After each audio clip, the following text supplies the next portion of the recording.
Okay, so this will be part 2 of the series of videos on Chapter 17, Thermodynamics, for the CHEM 102 class.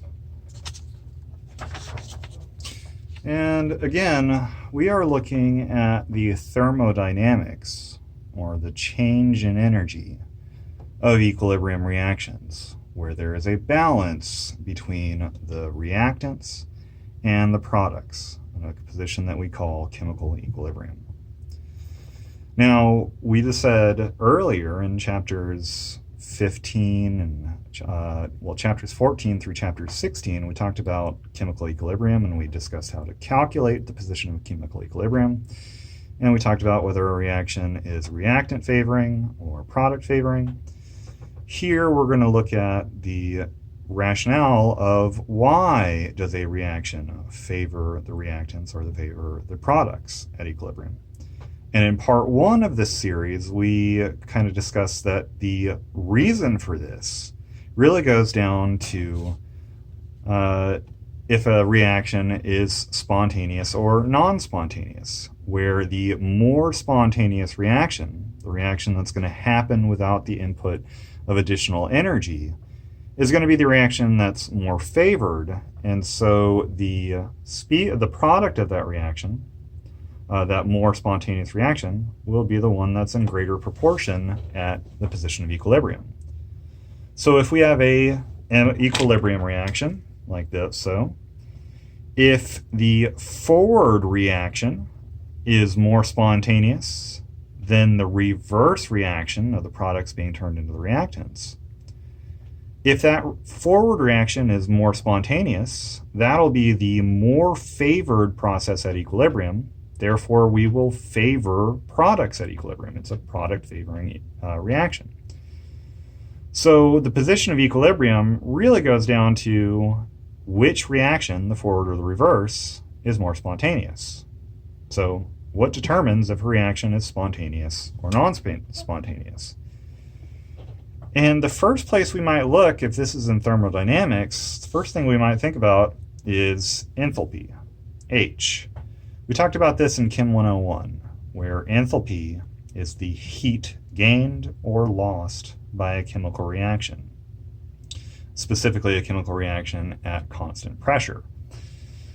So this was the thermodynamic parameter that we talked about in Chem 101 that tells us if a reaction is exothermic or endothermic. Exothermic reactions release heat to the environment versus endothermic reactions, which absorb heat from the environment. And the first question we might ask is, are all exothermic reactions spontaneous? Do all reactions that give away heat, are those all spontaneous reactions? Or conversely, are all endothermic reactions, reactions where I have to put energy into the system to make it happen, are all of those reactions non-spontaneous? And we might be inclined to think, especially for the second question, that endothermic reactions might always be non-spontaneous. But actually, there are many examples where we can find reactions that are endothermic. They get colder as the reaction proceeds, but they are spontaneous. There are certain salts that you dissolve in water and they get colder, and it spontaneously happens. We use those in cold packs.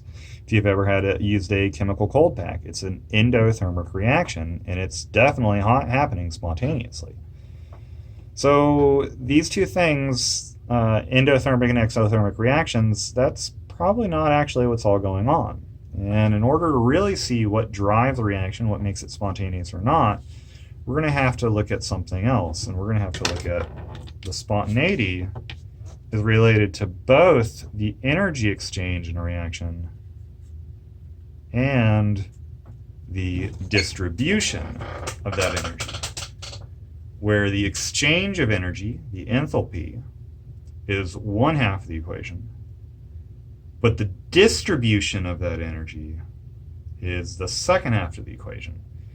And we call that distribution of energy a special term. We give it the term entropy. And entropy will be our second thermodynamic parameter that we'll talk about. So entropy is defined as a measure of the dispersion of energy in a system. So how well distributed that energy is in a system. Is it focused in one point, or is it spread across a greater area? Or entropy is also often considered as the chaos in the system. How randomly disorganized are those molecules? So if I've got a random mixture of particles with no organization, we could say that the entropy is very high. It's a very disordered system. But if everything is very organized, it's in a very rigid framework, there is a very low disorganization, and we'd say that the entropy of that system is very low. Often in this section, though, we're going to see that the change in entropy, delta S, change in entropy, is more important to what's going on in our chemical reactions. So it's the change in entropy, the change in the distribution of energy in a system, that's really going to determine whether a reaction is spontaneous or non-spontaneous. Now, I do have a video posted in the cool videos section of our Moodle page. It's a BBC documentary on entropy and chaos, and I highly encourage y'all to watch that to get a better idea of where this idea of entropy has come from, where we came up, who came up with it, and what those applications are. And it kind of goes into the laws of thermodynamics, and in particular the second law of thermodynamics. So if you want a really good lesson on the second law of thermodynamics, go ahead and watch that entropy video that I have posted in the cool video section. And so this is the finish of part 2.